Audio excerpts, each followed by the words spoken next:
আন্দোলনের মুখে জনবল ছাঁটাইয়ের সিদ্ধান্ত থেকে সরে এসেছে বড়পুকুরিয়া খনি কর্তৃপক্ষ। এতে সেখানে শ্রমিক অসন্তোষ পরিস্থিতি স্বাভাবিক হতে শুরু করেছে। মঙ্গলবার রাতে অবরোধ কর্মসূচি প্রত্যাহার করে ক্ষুব্ধ শ্রমিকরা।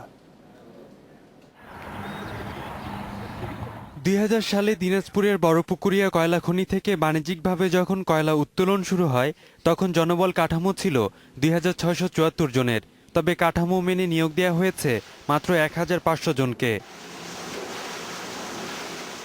চলতি বছর ওই জনবল কাঠামো অনেকটাই ছোট করে আনে কর্তৃপক্ষ। এতে কর্মকর্তা কর্মচারী সহ মোট 738 জন নিয়োগের প্রস্তাব দেয়া হয়। তাতে নতুন নিয়োগ তো বন্ধ হবেই, চাকুরি হারাবেন 235 জন নিরাপত্তা রক্ষী আর 1065 জন শ্রমিক। এই সিদ্ধান্ত বাতিলের দাবিতে রোববার থেকে আন্দোলনে নামে শ্রমিকরা। মঙ্গলবার প্রশাসনিক ভবন অবরোধ করে তারা। বুধবার রাতে কর্তৃপক্ষের আশ্বাসে আন্দোলন প্রত্যাহার করা হয়। এই ম্যানেজমেন্ট প্রতি বছরে কোটি কোটি টাকা এই আত্মসাৎ করে খাচ্ছে এবং তারা এই শ্রমিককে 1 টাকা তারা দেয় না। বড়পুকুরিয়া কয়লা খনি যে ম্যানেজমেন্ট আছে আমাদের যে প্রত্যক্ষ পরোক্ষভাবে আমাদের বিপদে ফেলাচ্ছে।